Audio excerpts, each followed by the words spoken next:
Magandang araw, natutuwa akong makasama kayo sa bagong video. Tatalakayin natin ngayon ang tatlong gamit mula militar na madaling mabili sa military surplus. Makikita nating sulit ang kalidad at presyo ng mga kadamitang ito. Kaya ito ay tatlong kagamitan na regular kong ginagamit at nasubukan ko na, lalo na pagdating sa mga bivouac.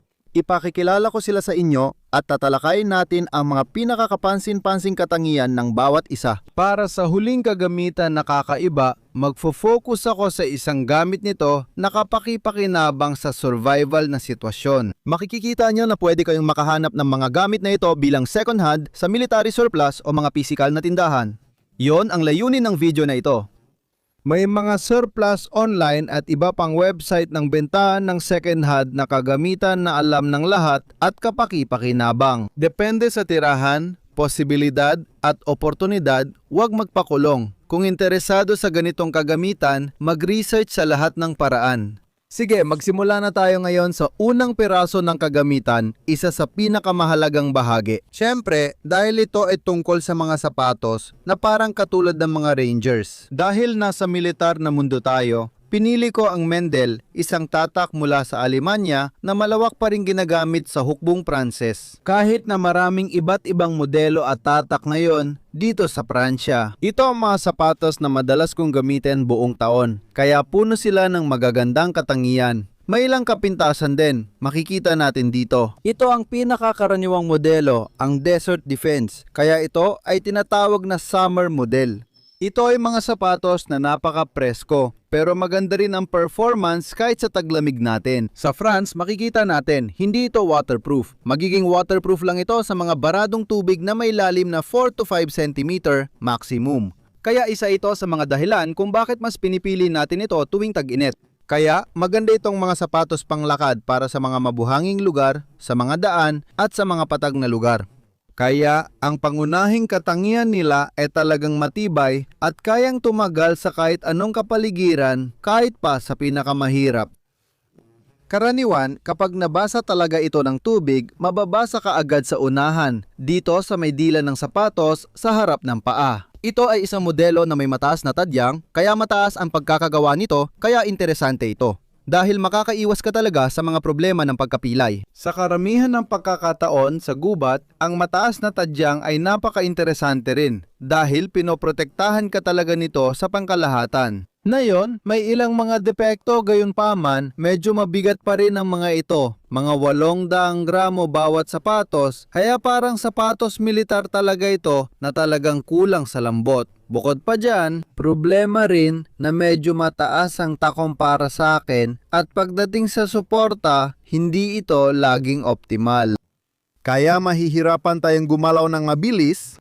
Hindi ito ginawa para sa pagtakbo. Malayo kayo sa 100% ng inyong kakayahan kapag tumatakbo. Normal lang yan, hindi talaga ito para doon. Kaya para sa akin, ito ang pinakadepekto. Medyo matigas pa kasi bagong modelo at original pa ang sintas. Tuloy pa rin ako sa mga aktibidad natin. Mas gusto ko lang palitan ng mas matibay tulad ng akorde.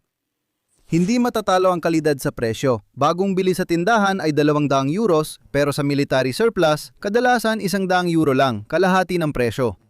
Sa mga site ng classified ads, madali mo ito makikita sa 60-70 euros. Bago pa sa kahon at kahit second hand pero maganda pa ang kondisyon, madalas mga 20 euro lang, kaya sulit talaga. Kaya para sa mga sapatos na halos hindi masira o talagang matibay, napakamura talaga ng produktong ito. Mga sapatos na dapat may reserba kayo at pwedeng gamitin sa iba't ibang sitwasyon. Ngayon naman ang sikat na bag ng Bundeswehr, hukbong Aleman. Kaya ito ay isang bag na may kapasidad na 65 litro na magiging napakagandang bag para sa 72 oras halimbawa. Muli, kaharap natin ang isang matibay at murang gamit militar. Ang camouflage flektar ng Aleman para sa bag na ito ay maganda para sa taglagas at epektibo rin sa ating mga kagubatan. Sa pangkalahatan mula sa gitnang Europa, ang pambihirang ratio ng kapasidad at bigat ng bag ay magiging interesante. Talagang ito ang kakaibang katangian ng bag na ito. Kaya 65 litro ito para sa 1.4 ke na medyo bihira. Kaya maaari mo ring i-compress ito kung hindi mabigat ang dala para manatiling compact at maganda ang pagdadala. Hindi magiging mukhang walang laman ang bag mo kahit 2 katlo o kalahati lang ang laman nito. Magkakaroon ka ng bag na parang compact assault bag, hindi masyadong malaki. Sa kabilang banda, pwede mo rin itong punuin syempre hanggang sa puno gamit ang gitnang compartment, kahit hanggang sa lagyan mo pati yung chimney. Dahil sa itsura ng bag na ito, nagiging versatile siya at siguradong magiging interesante sa ating gawain. Ako, gusto ko talaga yung simpleng bag na malinis tingnan. Dito, may tunnel bag tayo na may gitnang compartment na pwedeng palakihin dahil sa chimney. Kapag binuksan, pwede itong lumaki at lumuwag kung gusto natin ng mas malaking ilalim na compartment.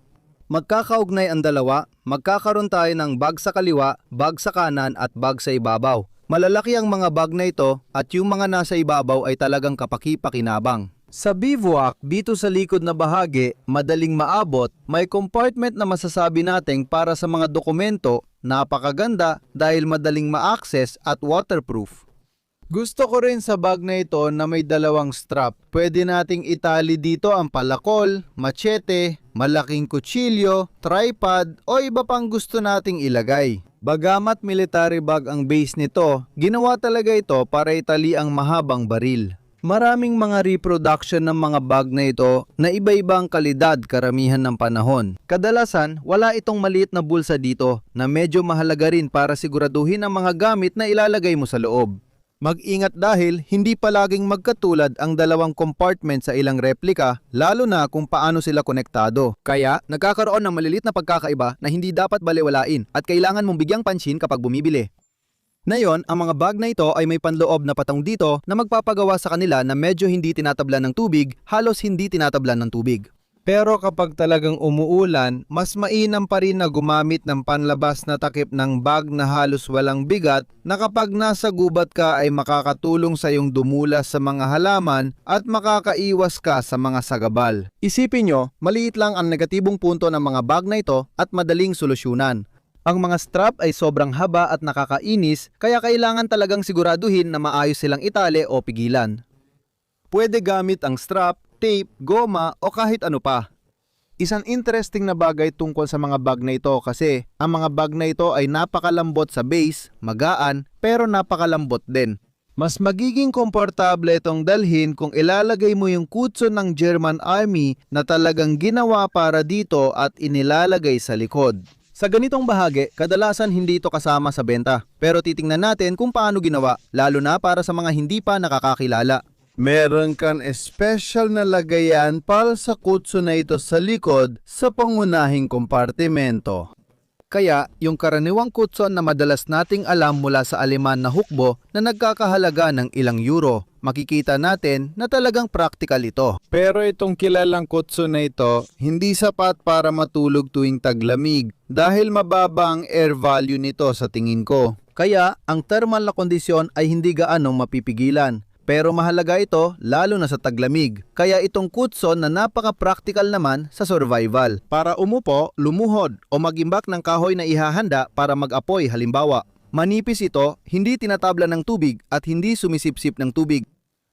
Maliit na problema, karamihan sa mga posibleng at kapaki-pakinabang na gamit ng kutson na ito ay magagawa sa araw. At kailangan mong palaging alisin ang 80% ng laman ng bag mo para maibalik ito sa lalagyan nito. Kaya, yon ang isa sa mga kahinaan nito. Pero nananatiling interesante ang kombinasyon ng bag at kutson pagbalik sa bag. Nasa pinakamababang antas tayo ng ginhawa, pero may kaunting padding pa rin dito. Meron tayong mga strap para sa pag-adjust ng bigat. Siyempre, may strap din sa baywang dito, kaya kumpleto na lahat. Ayos pa rin, ergonomic naman. Pero pag umabot na ng 15 kilo ang laman, mararamdaman mo na talaga ang bigat ng bag na to. Pero ang maganda, hindi siya umuugong o umingit. Interesante talaga yan pagdating sa pagkamayabong. Sa loob, makikita natin ang maliit na aluminum na tubo na tumutulong para mapanatili ang istruktura at pwede rin nating gamitin bilang panghipan ng apoy halimbawa. Hindi lang basta gadget ito. Napag-usapan namin kamakailan kasama ang mga trainee, minsan kapaki-pakinabang din ito. Ang mga replika dito tulad nitong hawak ko sa loob, magkakaroon, sabi ko nga sa inyo, magkakaroon tayo ng iba't ibang kalidad.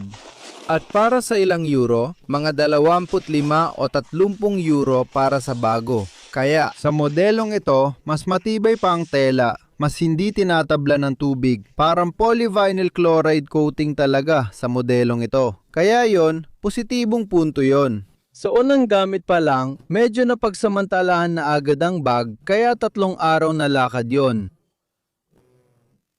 Mabilis lang, may isang strap na napigtas sa tahi. Meron ding upper pocket na sobrang kapaki-pakinabang. Napag-usapan na natin at nagsimula ng mapigtas, kaya masasabi kong mas mababa talaga ang kalidad ng materyales.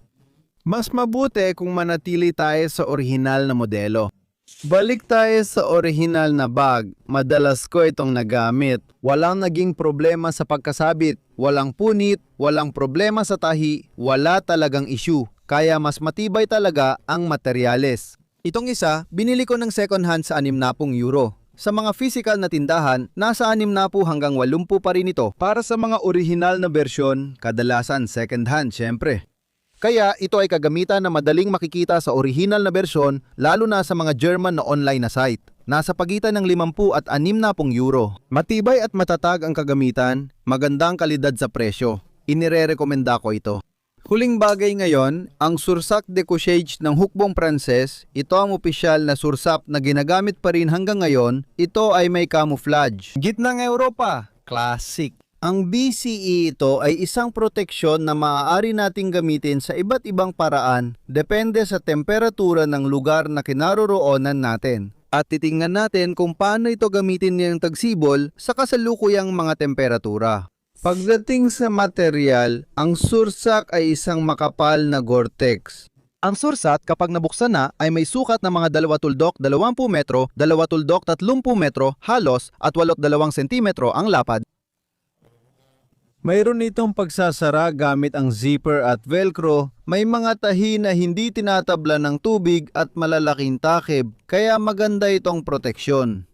Karaniwan itong ginagamit sa ibabaw ng sleeping bag at magdadagdag ito ng 5 degrees na dagdag na comfort sa karaniwan mong gamit.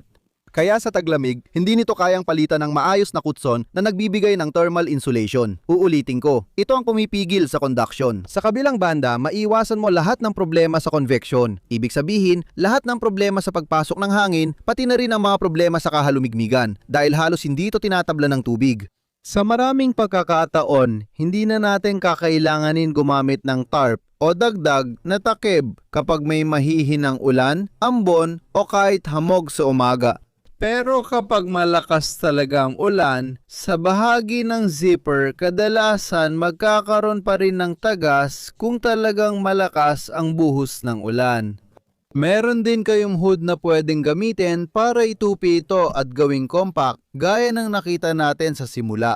At pwede mo ring ilagay dito ang mga damit mo o kahit ang mga panangga sa ulan. Madalas nilalagay natin ito sa gabi, kaya magiging unan mo ito na hindi hiwalay na talagang practical at nagbibigay ng mas magandang ginhawa sa pagtulog. Nasa Gore-Tex ka, mga materyales na hindi tinatabla ng tubig at nakakahinga, kaya maiiwasan mo kadalasan ang pagbuo ng moisture sa loob habang gabi. Nasabi ko na maraming paraan ng paggamit ng Sursac at napaka-versatile nito. Ngayon, titingnan natin ang isang paraan na maari maging interesante para sa atin, sa survival, sa tahimik na paraan. Sa isang emergency na sitwasyon, halimbawa kung saan maaring maapektuhan ang ating tulog o kaya naman sa polyphasic na pagtulog, gagawin nating halimbawa ang kasalukuyang sitwasyon. Sa ngayon, tumataas na ang temperatura at maaari nating asahan na lalampas ito ng 10 degrees pero mas mababa pa rin sa 20 degrees sa pinakamalamig na bahagi ng gabi. Sa ganitong sitwasyon, kapaki-pakinabang ang Sursac kapag 10 degrees ang temperatura. May dala ka lang kagamitan, damit at pangunahing gamit. Kung kailangan mong magpahinga o matulog ng kaunti, mabilis kang magigising at makakaramdam ng hindi komportableng pakiramdam na hahadlang sa iyo. Sa partikular na sitwasyon ng paglikas sa isang mapanganib na lugar o kahit sa isang medyo alanganing lugar. Hahanapin natin ang oras para makapagpahinga ng 1, 2 o 6 na oras kapag maayos ng lahat. Pero kailangan nating maging alerto para mabilis tayong makalis, masasabi ko. kaya obligado tayong manatiling nakasuot ng damit at sapatos. Wala nang ibang alternatibo. Kaya papasok tayo sa Sursak, uupo laban sa backpack o puno at susubukang magpahinga ng ganoon. Kung malakas ang ulan, takpan lang ang sarili gamit ang poncho o tarp. Kaya mahalaga rin na maglagay ng isang bagay sa ilalim ng iyong puwitan na magsisilbing pananggalang sa lamig. Muli, makakatulong ito ng malaki sa iyong kaginawaan kahit na nasa 10 degrees lang ang temperatura. Sa ganitong paraan ng pagtulog, maaari mong gamitin ang kahit anong maliit na damit o maliit na kutsyon at ilagay ito sa loob ng iyong sursak para makatulong sa pananggalang sa lamig. Dalawang bagay ang dapat tandaan tungkol sa mga paa. Mahalagang bahagi ng katawan. Sa gabi rin kung maaari, kailangan mong palitan ng iyong medyas ng mga tuyong medyas. At pangalawa, kailangan mong luwagan ng kaunti ang iyong sintas ng sapatos para mas maganda ang daloy ng dugo at mas komportable ka. Sa kabilang banda, kailangan pa ring manatiling suot ang sapatos kahit luwagan ang sintas para kung kailangan mong tumayo agad sa gabi o maglakad, handa ka. Ngayon, ganito natin papasukin ang sursak. Sa ganitong paraan ng pagtulog, pumapasok tayo ng nakatayo, hindi tulad ng sa sleeping bag.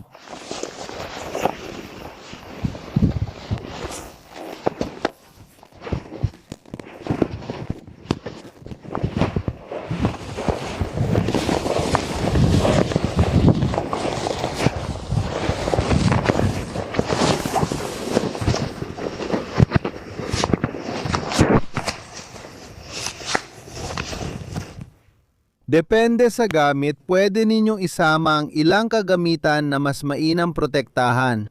Siyempre, may ilang detalye pang ayusin depende sa sitwasyon, pero nandyan na ang pangunahing kaalaman ng unang paraan ng pagtulog. Sa sursap, ayan, may dalawang modelo ng sursap na halos magkapareho, kaya yung mga lumang modelo. Katulad nito na may berdeng sinturon na parang pang-militar at yung mga medyo mas bagong modelo na may sinturon na medyo plastic, yung sinturon ng BCE, yung karaniwang camouflage. So, yung mga lumang modelo ay gawa sa Gore-Tex na mas magaan, mas malambot, pero mas magaan din talaga sila. 1.2 kg, 1.3 kg, kumpara sa mga 1.4 kg, may mga 100 gramo ang diferensya.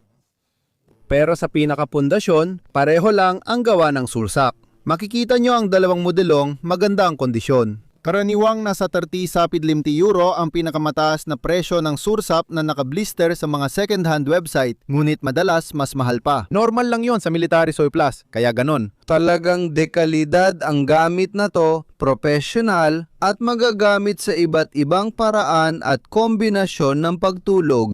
Sa presyo ng mga second-hand ngayon, nire-rekomenda ko talaga. Panghuli, at para magpalit ng paksa, tungkol naman sa survival school, tapos na ang mga winter na training at ngayon ay summer training naman. Kaya 6 lang na summer training ang hahawakan ko ngayong taon. At ang ilan dito ay puno na, magsisimula ang mga training na ito sa Hunyo 2020. Simula Hunyo, taos puso akong nagpapasalamat sa lahat ng trainees na dumalo at nagparehistro para sa susunod na training. Habang hinihintay ko kayong makilala sa training, ingat kayo at magkita tayo sa susunod na video.